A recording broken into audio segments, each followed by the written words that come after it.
All right, all right, all right, all right, all right, all right. We have some this. Let's get to this motherfucking dog. Let's get to the story, bro.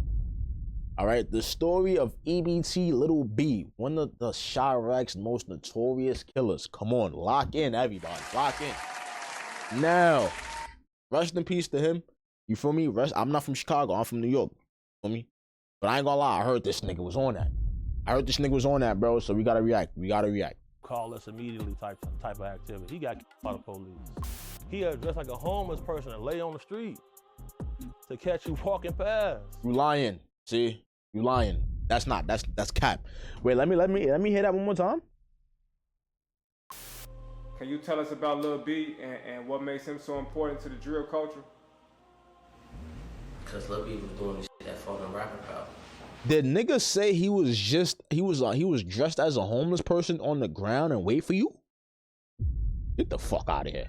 Police will come to the barbershop and say like, yeah, if this guy comes over here, we don't want him on this street, you call us immediately type of activity. He got killed by the police. He dressed like a homeless person and lay on the street. Oh, he got killed by the police? To catch you walking past. You lying. That's how committed he was to that. Nah, that's a demon. That's a fact. The reason they be how they be, folk, be because like something off about them, folk. Like they already knew once they was chasing them, they lied and shit. Talking about they seen them brandishing the gun. Ain't nobody finna brandish no gun. They probably lying, yeah. From the 12, folk. I'm not gonna lie. Then again, I don't know how it works in Chicago. You feel what I'm saying? I never heard that story happen in New York. You feel me? I only heard of it one time. It was some boy named Charlotte Douse, right? And it's crazy because I was like 13 years old and I was watching Disney Channel, bro. And I noticed I have nothing to do with the reaction I'm doing, but I was watching Disney Channel, right? And I was here and I heard gunshots. It was like 3 or 4 in the morning or some shit. It was like on a summer night. It was like on a summer night, bro. I was in the living room watching Disney. I heard 3 or 4 gunshots, right? But because the cops killed some boy named Charlotte Douse, and they said that he was brandishing a gun. You feel me? So maybe that might be true. He probably was brandishing a gun, nigga. Come on, let's be real. Rest in peace, Lil B. I'm just saying, he probably was, bro. If they killed him, he probably was brandishing a gun, bro. Now, if they was on that like that, and if he was bugging like how they saying he was bugging over here, dressed up like a homeless person, all type of shit, telling the cops walking into barbershops talking about some, yo, if you see this nigga, call the cops, then nigga, I ain't gonna lie, bro. They probably did that motherfucker. Right. No cap. What happened was they knew he had a pipe on him, and that gave them an excuse to. Also, he did have a gun. So BD, he a loose cannon, folks. They seen he had that gun on him, boy. He must try to run. His 30 hung out. He got shot 7 times on Rose, right there. Damn. By the police. Friends say 19-year-old Rasan Shaw 19? just left them to get something to eat. He was running through the alley with no gun or nothing, because he just left us. Went after. All right. So if he was running, right, and I'm gonna be I'm gonna act like a detective. Shout out to the drillers. Shout out to the street niggas. You feel me? Listen, I ain't no cop. Shout out to y'all. You feel me? But there's a difference when you terrorizing niggas. You feel what I'm saying? Like when you terrorizing niggas and shit. You feel me? And you catching bodies and shit. Obviously the cops gonna know you. If you doing hits and you catching bodies, nigga, the cops gonna know who you is. Him. Camden says Shaw pointed a gun at police. The officer defends himself, shoots the offender. We did recover a 40 caliber Glock with an extended clip. Wow. Hey, yo, squad, what's the drill? Back with another video, man. We're taking it back to the streets of Chiraq to a name that still echoes through the hood, Lil B, a figure whose name carried weight in Woodlawn and beyond. His story ain't just about the streets, it's about survival, loyalty, and the choices that you make when you feel like the world is against you. Not to mention the cycle of drama that Lil B was born into and continued with his own 2 hands. He was a well-known, respected, and feared hitter in the world of drilling, but ultimately, he lost his life. Crazy thing is, the ops didn't catch him lacking. It was actually the boys in blue. My son got 2 gats with him. What? He got a 38 and he got a 35 or 380? As to why he was assassinated, his name continues to live on as an almost mythical figure. That's just a who 2-5. was the ruthless and feared Little B? Did he really wear disguises and move in silence like an assassin to catch his bodies? What exactly turned him into the gremlin that he became? What is his legacy in Chiraq? We gonna find out. See, I wanna sing the song. He said, I ain't trying to squash no beef, nigga. We ain't till you die, real. That is, I ain't gonna lie now. Shout out to the Chicago niggas, bro. I ain't gonna lie. Shout out to he said, I bet still Yo, So that without song tough further though. You can't ado, get mad at me, my nigga. Let's skip the play and get down to business. The man who'd one day be known Nah, as this Lil nigga B was born bugging. Rayshawn Shaw on June 7th, 1994 in the city of Chicago. He came up in the 6217 Calumet building around 65th in Maryland, which many drill fans might be familiar with for the onslaught of talent that spawned from his doors. The spot was Lil B's home, but it was also a BD stronghold with Parkway Gardens nearby. But because of that, growing up wasn't exactly easy. Lil B started off just like any other shorty, man. Like he wasn't. Nigga, how you know though? Yo, how do Tay? Shout out to Tay 600. How does he be knowing? Wasn't that his eye? How this nigga be knowing? This nigga told him you started off as, hey, little, you didn't know every little shorty in Chicago, nigga. Shout out to you though. You my dog. I used to listen to your music, twin. But come on, gang. You don't know everybody grew up in Chicago, my nigga. He wasn't. It's impossible at all. His mom, Sharon, was holding it down, just providing for her kids in a rough environment. But she had it real rough herself. Cause see, Lil B's pops was nowhere near to be found. He had two sisters, Tiara and Dominique, and a little bro. So Sharon had her hands full taking care of them little youngins. Tiara was tight with TYMB members, always in their circle, while Dominique was linked close to King Von's peoples, with rumors flying about what her the fuck? Whoa, that's messy. I ain't gonna lie. No. Now that's a messy. That's messy, bro. I ain't gonna lie, my nigga. Your sister's hanging out with two different sets? What the fuck? Set Von up back in 2012. So it's safe to say that Lil B wasn't the only member of his family that was connected. Family ran deep for Lil B too. He had cousins all over TYMB and Dro City like Courtney and Cortez, who some folks say deleted Tuka from EBT. He also had a close bond with Twin from TYMB. They moms were cool and they grew up tight because of that. At first, Lil B had a tough choice to make, cause he lived in Eberhard Block. That was EBT territory, and it's where his mom and sisters were posted up. So Lil B wasn't gonna step on no toes, but at the same time, his loyalties laid elsewhere. Life in Woodlawn wasn't for the faint of heart. Violence was a part of the air you breathed. Lil B came up in a pressure cooker and it shaped him into who he was, a name that will be remembered long after the Calumet buildings came down. Nah, Lil B always been a little threw off. I think Lil B was slow for. I think he had like a little. Nah, this nigga dead ass too, bro. Like, yo, nah, shout out to Tay 600. That nigga be too funny, yo, bro. I be on TikTok. I come across one of his clips, yo. That nigga be having me weak, bro. No funny shit. No cap. He dead ass though. He said, yo, I ain't gonna lie. I think that nigga was really slow. Nah, I ain't gonna lie. Lil B looks slow, bro. I ain't gonna lie. Rest in peace. You did look slow, my boy. Like, when I mean slow, like you like a tweaker, for real. I don't know if that's the right word, but you could just tell, like, certain niggas, bro, they don't really be like, the reason they be how they be, folk, be because like something off about them. That ass though. That ass though. Didn't have much of a choice but to be in that street life. The streets was all around him. There wasn't just regular apartments. That was BD territory full of. Nah, that ass though. I'm not gonna pause no more, but come on, keep it a buck. Y'all, everybody know a nigga who's just bugged out, like, and you think, yo, there might be something wrong with that nigga for real. Like, no funny shit, bro. That nigga was probably in a classroom with 3 niggas. He probably had 3 niggas in his classroom, 4 teachers. Real shit, bro. Them niggas, yo, some niggas be like, and them niggas be coming to the streets bugging and thugging. Those niggas you gotta watch out for, my nigga. The niggas who had 4 teachers with 4 classmates, you gotta watch out for them niggas, bro. That ass. Real shit. Like gang ties and street. Them niggas don't play. When the Calumet buildings came down, his family moved to 64th and Ingleside, right in Toro City, deep in TYMB territory, which locked him even deeper with EBT's rivals. That's who they named TYMB out there. It was one of the guys named TY from over there on BD. That shit, he was Young Money. And that's how they became TYMB on BD. It was inspired by Lil Wayne's Young Money label, but all that changed when B's cousin Ty got taken out in 2009. The crew changed their name to mean Ty, You're My Brother, making it a part of Dro City where Lil B's own flesh and blood could live on forever. The loss hit Lil B and his family hard, but it also tied him closer to TYMB, because most of his people was already repping it. These streets were shaping the drill culture you hear about today. where early influences like King Louie and Pac-Man paved the way. Wavy, what's Lil up? B came up Appreciate in you. that energy.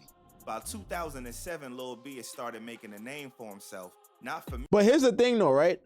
I be seeing like the Chicago niggas throw up L's, right? Isn't that like a what's set? I don't know the sets over there, so forgive me. You feel me?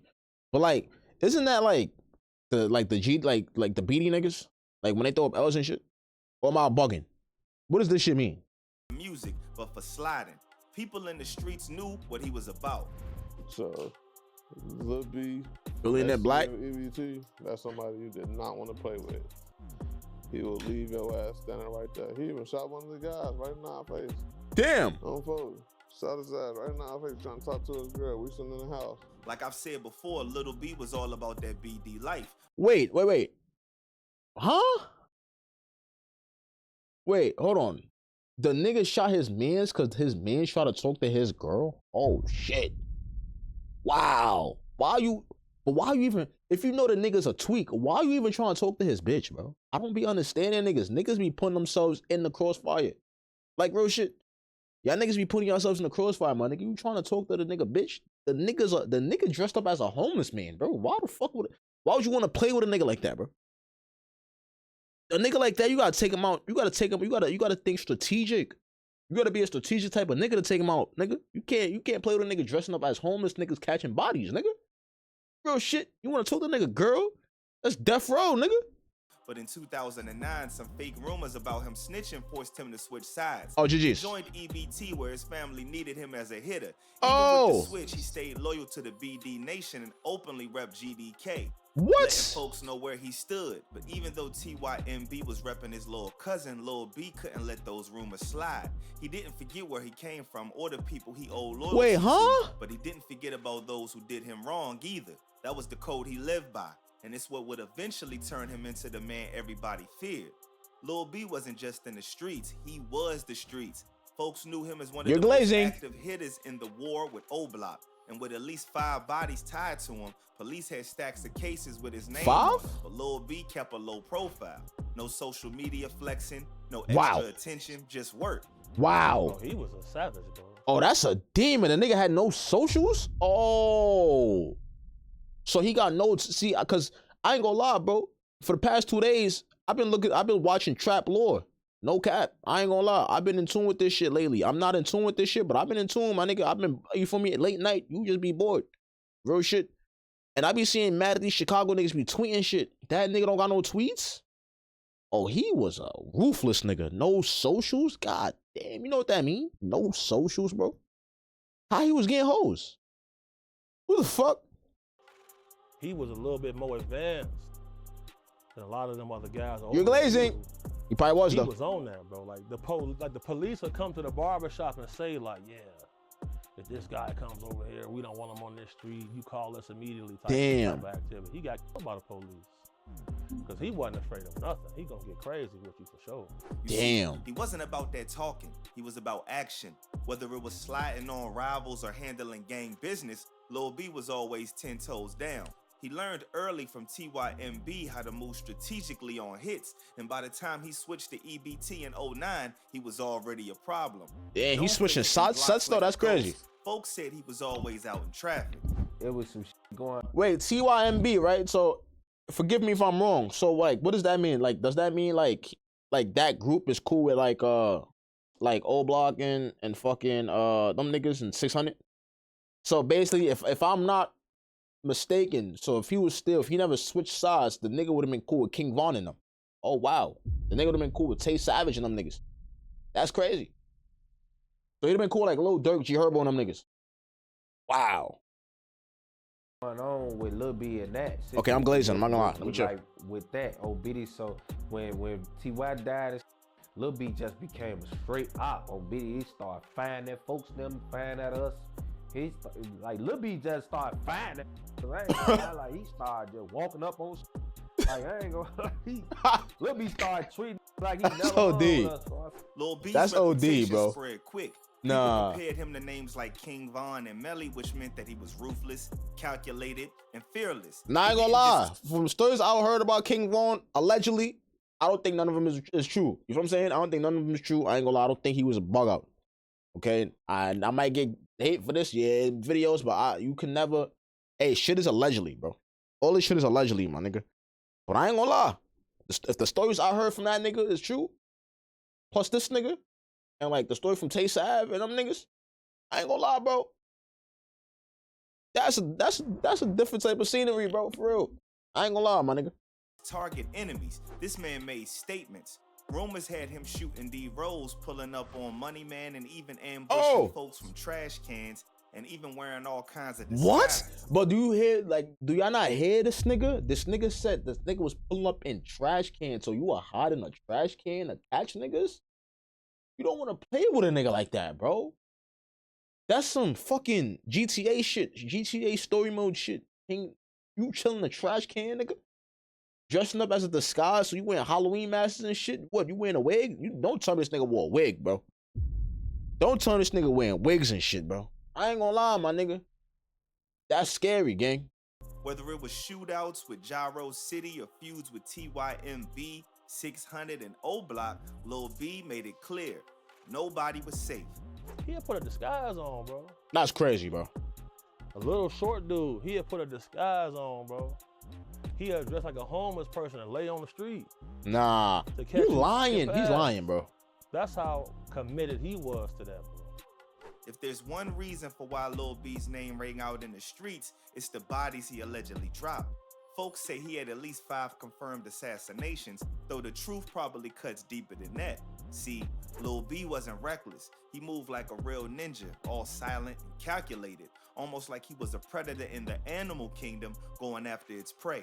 And you never know for sure whether he dropped the body or somebody else. The point is, there's no telling how many men Lil B took out. Word was, Lil B also hit up TYMB's block in retaliation for those rumors about him snitching. That's OD. And I don't think anybody will put it past him. That's Then OD. there's the situation with Jizzle, aka Carl Spencer, on September 26, 2011. Witnesses said that Lil B and Tutu caught Jizzle on South King Drive after an argument between their crews.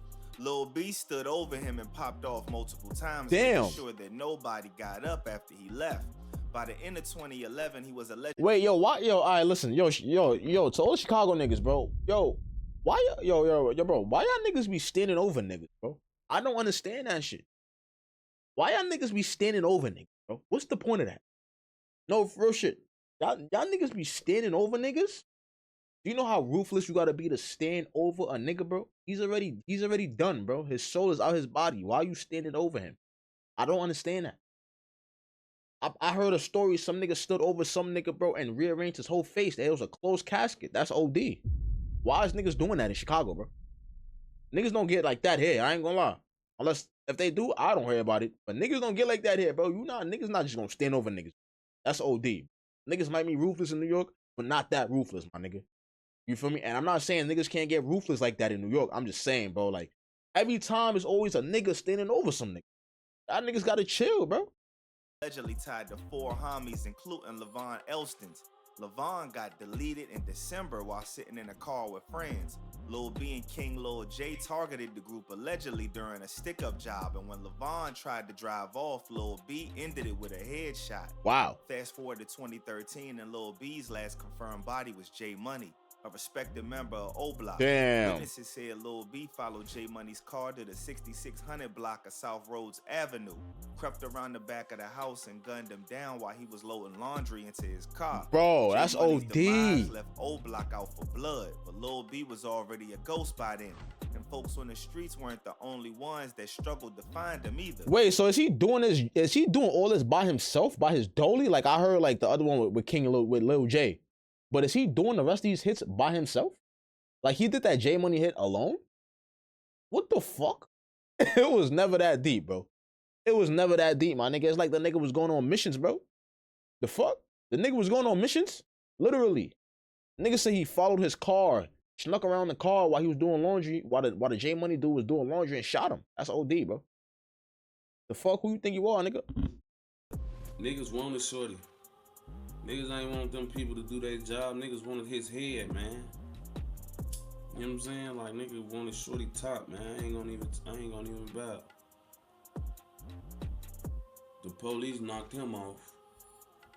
For all the lives he took, Lil B never saw a courtroom. He She was a jamming right suspect there on in the right. cases up and down Chirac, but each and every time he somehow managed to slip through the cracks. The streets still debate how many bodies he really had, but nobody doubts that Lil B left a bloody legacy that Chicago won't forget. Of course, the legacy meant that he had all sorts of enemies gunning for him. It was only a matter of time before somebody got a lucky shot in between B's eyes. But the thing is, it wasn't no TYMB member or any other gangster that got him in the end. Despite what you might think, Lil B's demise wasn't about gang beef at all. Even though that story has become a part of his legend, the truth is it was the cops that did him in. It all went down on March 29th, 2014 up in Woodlawn, where 5-0 say they caught B trying to move product. When he ran, they concerned him in a gangway and claimed he pulled a Glock with an extended mag. That's when they opened fire, hitting him multiple times and eliminating him instantly. Damn, why you gotta say it like that? Nigga said eliminated. A suspect allegedly pulls a police who fired shots. Good evening, everyone. Nigga said eliminated. Martinez is off. It happened in the Woodlawn neighborhood. Police say they were chasing a suspected drug dealer. But folks close to him tell a different story. His cousin and homie said he was unarmed just trying to hop a gate. His mom called it excessive, saying he was headed home to a family house. And based on B's history, there's no chance that he'd be moving product. He didn't deal in any of that. B was a driller through and through. That was his bread and butter, and he was always professional about it. Then again, others say that he had a piece on him, and that's what made the cops shoot. The rumor starts to spread that he didn't have a gun, the police shot him for no reason. Nothing could be further from the truth. If you're carrying a gun and you're stopped by the police, put your hands up in the air, and I guarantee you, you won't get shot. Point a gun at a policeman, and I guarantee you, you will get shot. And that's what happened in this case. Absolutely. In the end, there was no change in the cold hard truth. Thank you, what up? Lil B was gone, and all that was left was his name. No matter what you think about him, Lil B's name carried weight. He was ruthless, relentless, and downright feared. People knew that when Lil B was around, you couldn't move careless, which is why he shaped the game in ways most can't. Can you tell us about Lil B and what makes him so important to the drill culture? Cause Lil B was doing the shit that fucking rapping about. His early days with TYMB, the drama that came after, and his switch to EBT showed how wild and unpredictable the street life could be. Wait, but how do you just switch a gang, bro? How does that make sense? How do you just switch? Like real shit. Like you said fuck them niggas and just went to go join the ops? Like how is that possible? How is that possible? Like how do you even get in? If niggas knew you was that gang, how do you even get into the other gang? How does that make sense? He wasn't just about surviving, he was making moves, flipping alliances and leaving a mark everywhere he went. EBT's war with the rivals like Wick City and TYMB got fueled by Lil B's energy. His actions had gangs changing how they operate, and even years later, folks are still feeling the ripples. I done seen him like that, folks. But I ain't gonna lie, I wasn't trying to run it. I wasn't trying to see Lil B, folks. I ain't gonna lie, folks. Not even on those scary shit. At least you keep it in a buck. When you see Lil B, folks, you better have your gun. But for all that At least you kept it a buck. Lil B stayed low-key compared to some other names. That's what made him even more dangerous. I've said it once and I'll say it again. He wasn't out here for the fame, just the work. Whether it was rivalry, the streets he controlled, or the fear he left behind, his impact didn't just shape the block, it shaped the whole South Side. Lil B's story is one of power, pain, respect, and retaliation. He lived fast, left a legacy, and became a part of Chicago's history. Love him or hate him, his name ain't going nowhere. But let us know in the comments what you think about bruh. Do you respect his legacy, or could you actually care less because he was a hitter and caused damage to his community? Let us know. But in the meantime, stay smart, stay alert, and stay real. I'm out, y'all. I ain't gonna lie, that nigga was bugging. I ain't gonna lie, that nigga was bugging. Never be for the nigga who's wearing disguises and shit, bro. No cap. Never be for the nigga who got no social media. No cap. Never be for the nigga who's acting like a homeless person. No cap. Never do none of that, bro. I ain't gonna lie, bro. Real shit. Never be for the nigga who is a little tweaked out in the head. You feel what I'm saying? And have 4 classmates and have 5 teachers in that shit. That us. Don't be with that nigga. Real shit, bro. Real shit. Them niggas not even supposed to, I don't even know why them niggas even be in the streets. Shout out to them niggas. Cause when I say that, that's special ed niggas, as in when I was in school, special ed meant them niggas' behaviors was crazy. Not because they were slow, it's because their behaviors was fucked up. That's why niggas had 3 teachers and like 6 classmates. That ass, bro. Real shit. Don't beef with them niggas, bro.